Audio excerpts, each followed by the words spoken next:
lecteurs, ils vont adorer. Non, non, j'avoue. Là, franchement, les lecteurs, ils vont adorer. Donc, mon stage. 3 sorties. 3 lipos. 3 lipos. Donc, première lipo, mon fils fait le zazo avec. Moi, je fais une lipo, tranquille. Ça marche pas mal, j'adore le sledge, pas de soucis. Je passe la télécommande de mon fils au festival du Fall de l'Argent. Forcément, mon fils, il s'emporte. Donc, triple, quadruple, saut, double, backflip, enfin tout ce qu'il faut. Et beaucoup d'atterrissage sur le tulle. Donc, aileron arrière arraché. Par contre, les tours avec ACRC, ça n'a absolument pas bougé. Alors là, il y a 5 mm, ça ne bouge pas. Il n'y a pas un pet de jeu, tout était nickel. Donc ça, c'est vraiment tough. Donc, un support d'aileron. On va dire que ça, globalement, vu ce qu'il lui a donné comme atterrissage, on peut pas trop lui en vouloir. Moi, par contre, j'ai fait après, alors, je pense que vous avez vu, vous allez voir, une sortie sur un petit circuit TT. Et sur la ligne droite, ils ont mis des planches. Et de côté, il y a un tasseau. Et je me suis pris 2 billets, le tasseau. Donc vraiment, dans le coin, ça a emmené le truc. Et là, qu'est-ce que j'ai fait? Eh ben, j'ai cassé.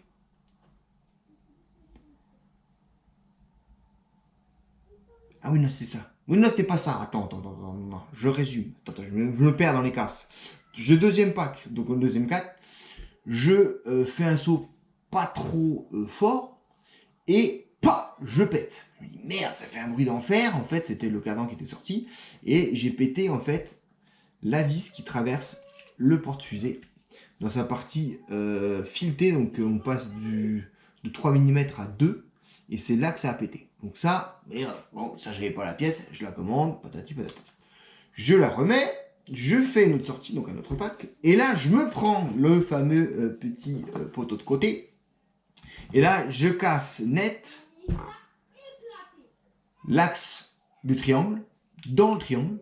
Donc tu vois, la longueur à peu près, c'est dans le triangle. Tu vois là.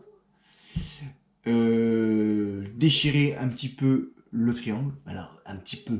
Mais alors l'axe a cassé. Donc le plastique est plus costaud que l'acier sur ce coup-là. Parce que bon, il a quand même pas beaucoup morflé. Donc voilà. Et un bouchon d'amorto. Donc, je me suis dit, Nico, bon, allez, on y passe. Donc, qu'est-ce qu'on va y faire à Sledge? Est-ce qu'on y fait ou pas? Donc, vous avez vu, vous allez voir, on a mis, il est en pièces. Voilà. Donc, on a mis le support moteur GPM. Allez voir la vidéo où elle attendait qu'elle sorte.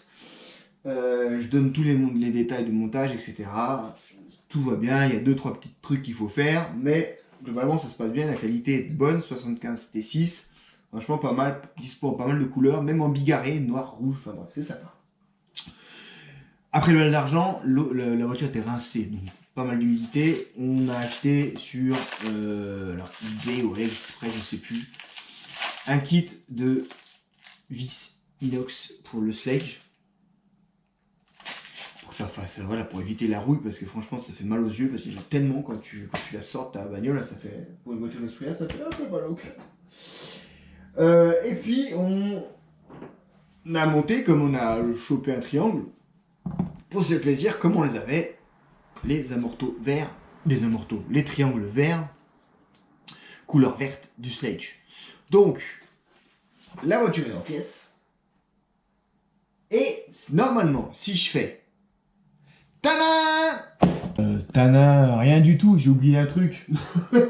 parce que quand j'ai cassé mon axe dans le triangle, les cales à lu sont ouvertes aussi. Alors, il existe des cales à lu de train en 70-75 chez Model Baumetz.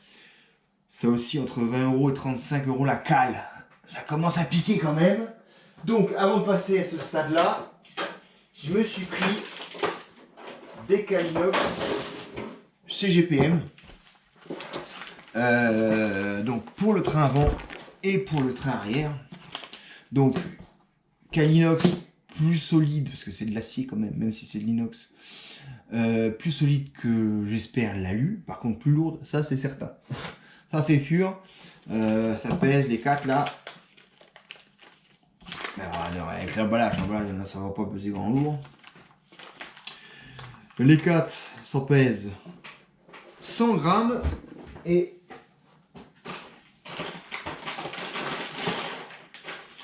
j'enlève.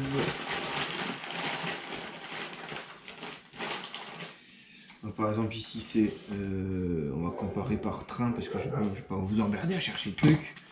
Donc ça c'est lequel celui-là? C'est le front. Voilà, donc on a les deux fronts. Donc une front, une inox 55 grammes. On a lu 20 grammes. Donc on déjà prend 30 grammes pour ça, donc ça va être à peu près la même chose pour celui-là, ce qui est un peu plus légère pour l'arrière, parce qu'il y a une ligne qui est moins épaisse. Donc tu prends un peu plus de grammage encore. On va espérer que ce soit pour un gain de fiabilité. Voilà, allez, on se monte tous cette fois-ci. Attention, on va le faire à la Kevin Talbot là. Attention, boum, boum, et voilà, il est fini. Et moi je trouve que ça fait joli. Franchement, moi je trouve ça pas mal. Je sais pas vous. Donc, on a passé toutes les vis en vis inox, tout partout, à part les seules vis que tu ne peux pas remplacer parce que c'est des vis spéciales. Les vis qui sont épaulées pour les roulements de la barre de la Kerman. Les vis ici qui sont en fait de 3 mm. Et ça passe, je pense que c'est une erreur. Hein. 3 mm réduit à 2 mm sur tous les trucs. Ensuite, tu as aussi lesquels qui n'ont pas pu être remplacés. Je n'ai pas remplacé intentionnellement ceux des amortos parce que l'inox est plus fragile que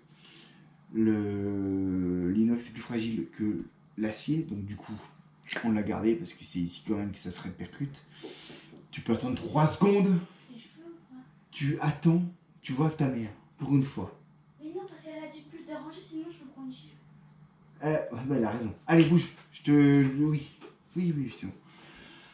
Donc, du coup, donc il y avait celle-ci, c'est que tu n'as pas pu remplir. Donc, celle-là, celles qui sont ici, celles qui sont là. Et je crois qu'il y a quoi encore qui est j'ai même remplacé celle du variateur, celle-ci. Oui, tu as les deux qui tiennent la barre de renfort ici, qui sont toujours en épaulé en fait. Dès que tu as une vis qui fait comme ça là, qui est un peu spécifique, en fait tu ne l'as pas dans le kit hein, forcément. Tac, mais je crois bien que c'est tout le reste c'est passé en inox. Ah oui, celle-ci là-haut aussi, parce que c'est des plates, voilà. Bon, je vais peut-être la changer celle-là. Tiens, regarde.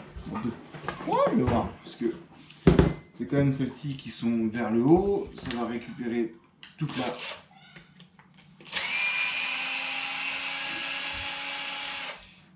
Ouais. On va mettre la tête bombée pour remplacer ça. En 4 mm. Comme ça, on aura tout fait. On aura tout fait. Donc du coup, voilà, moi je trouve que avec les triangles de couleurs que j'avais reçus du vendeur, les petites caches noires pour le rappel du noir, je trouve voilà que pour le prix, ils se sont fait une petite fantaisie là, on peut parce que ça structurellement ça n'apporte rien, c'est tout mou, c'est tout goumi là, les trucs là, c'est juste de la couleur entre guillemets.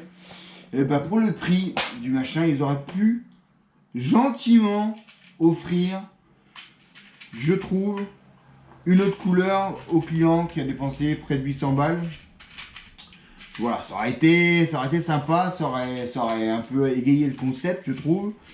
Voilà, après c'est Traxxas, c'est quelque chose que je vous dise. Donc du coup, ils l'ont pas fait. Les vis, les cales de train inox aussi, bah écoutez, ça s'ajuste parfaitement. Ça a l'air d'être un peu plus costaud que l'alu, donc on verra bien ça dans le temps. Clairement. Ça c'est le temps qui va juger. On va espérer un peu moins cassé, voilà. Bon, voilà, là il y avait un peu de ma faute, il y avait un peu de... il y avait un peu de zazouterie de mon fils, tout ça. On va dire que maintenant, il faut que ça se calme au niveau des casses. Parce que... voilà, hein, on va dire que c'est bon. T'as passé ton baptême du feu. Maintenant, t'es tout beau. On va dire que... hein, voilà. J'ai aussi mis des petits écrous verts. Parce que... il m'en restait. Donc, je trouve que ça fait joli. Bleu, vert, noir. Il se trouve que... globalement, ça fait une jolie caisse. Voilà. Et puis, on a enlevé cette satanée Willy Bar, Crash Bar là, qui faisait moche, hein, faut être honnête. Donc, on va espérer que le support GPM va faire son taf. Le seul truc, je vais peut-être voir pour demander à quelqu'un d'imprimer en 3D une petite cale pour le moteur, pour le caler, parce que là, effectivement, il est en l'air. Hein. Il y a bien que 5 mm, tu vois, et puis en plus, tu as les ancrages ici. Donc, suffirait de faire juste un berceau, en fait, avec les ancrages ici, pour se mettre dedans. Alors, ça bougerait en plus le truc. Et puis, le moteur, en fait, bougerait pas. Enfin, là, il bouge pas, mais il ne bougerait absolument pas. Voilà, pour le coup. J'ai aussi changé le cerveau de direction par un SPT brushless 35 kg. Et là, ça tourne, les gars. Là, ça tourne. Là, je suis hyper content. Il était bleu en plus, mais bon, ça se voit plus. Mais bon, ça se voit pas beaucoup. En même temps, ça se voit pas beaucoup. Mais là, ça va changer la vie. Ça va le faire tourner, mon pote. Regarde. Eh, pas mal, hein. Par rapport à l'autre, là, on a gagné en directivité. Hein. On est quand même pas mal, je trouve. Voilà. Donc, on se retrouve pour la prochaine fois avec l'essai de ce nouveau sledge, entre guillemets, à la sauce Papa RC, entre guillemets. Et moi, j'aime bien.